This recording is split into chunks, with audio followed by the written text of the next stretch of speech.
this next comic. Thank you. I've never actually met this next comic, but I'm excited to hear what she's got to say. So put it together for Rachel Washington. Yeah. Thank you, sir. You did great. Amazing job. Okay. It's funny that I've also never met Nick, but he's also my people that you may know on Facebook, and I usually block them. So there's no seeing him in person. Hey, I get that a lot. Yeah, I bet. Anyway. Thank you. I'm Rachel Washington. Thank you for coming out tonight. Thank the bar. I don't really know if it's a 54 degrees thing, but it's great. I love it here. Thank you, Jesse, for putting this on. Thank you for putting me on. It's been great. Thank yourselves for coming on Saturday. If you're doing anything else, literally anything else. So we appreciate you guys for coming out. One thing you need to know about me is that I definitely peaked in high school.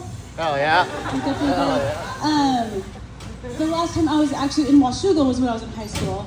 And I was here getting the shit kicked out of me by Elwade. I'll say her fucking name because I spent the day Facebook stalking her and she's doing great. She's doing absolutely amazing.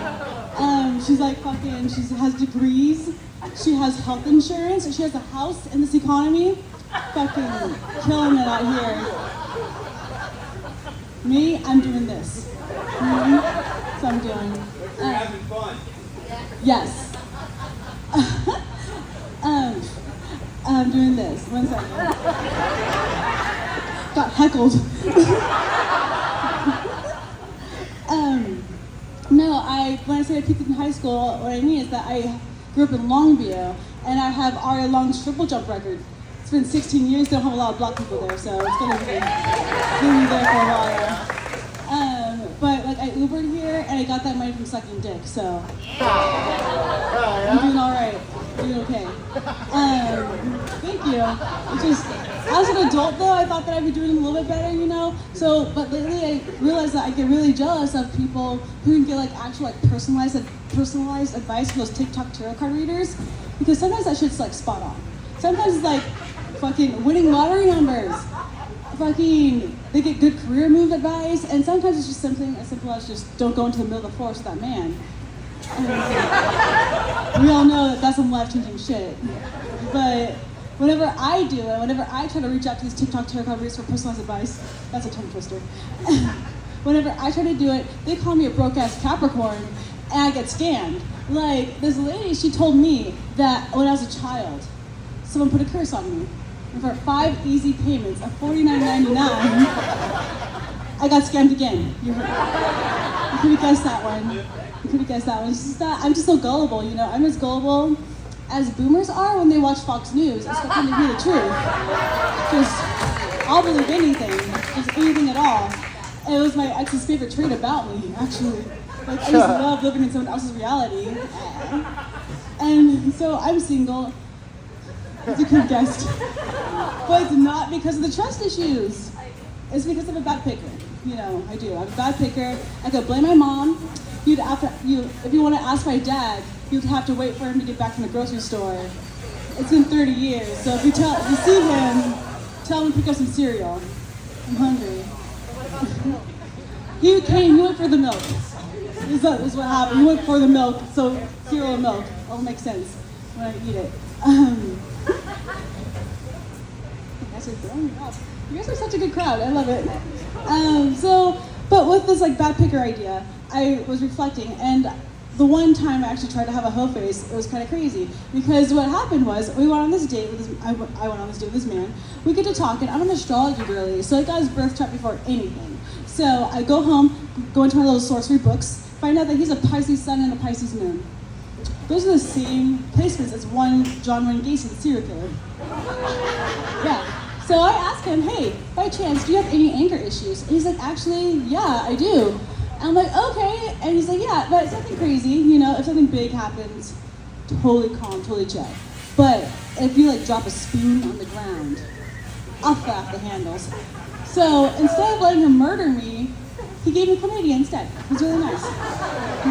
And then I learned that chlamydia is not a good Christmas present. So, life pro tip: you win some, you lose some.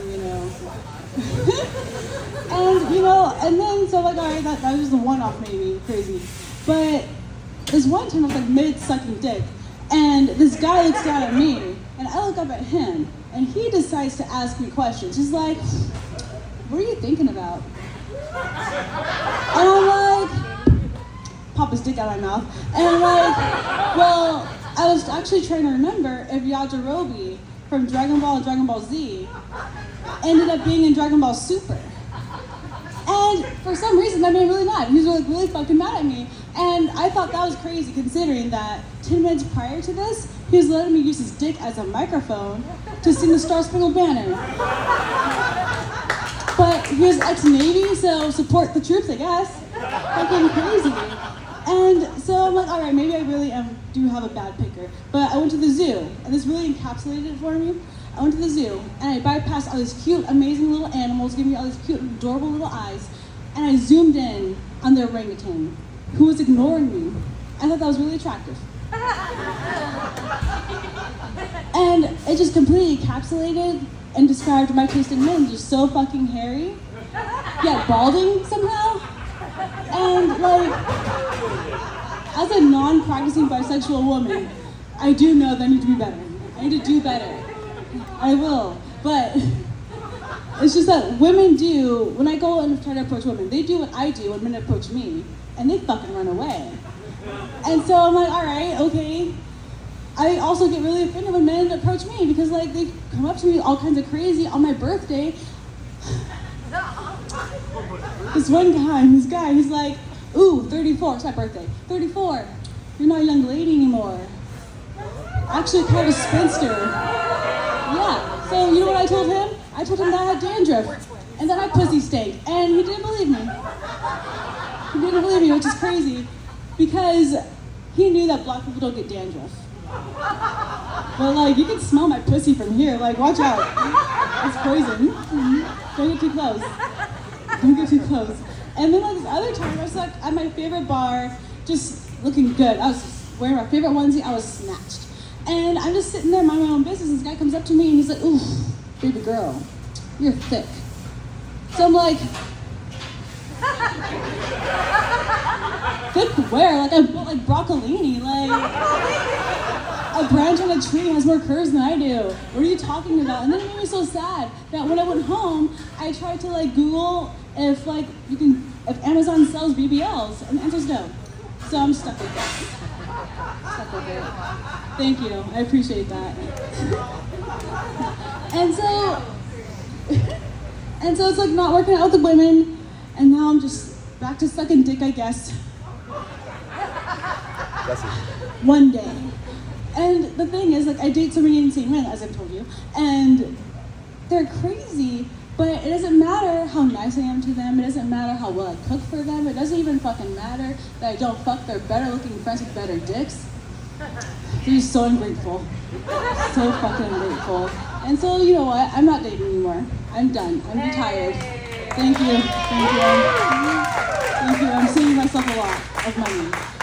However, sometimes I will jump on the apps when I'm sad, like Valentine's Day, like to fish for compliments. It works really well on your birthday because then they'll just send you money. So that's a life pro tip. Just for you, in your pocket. For later.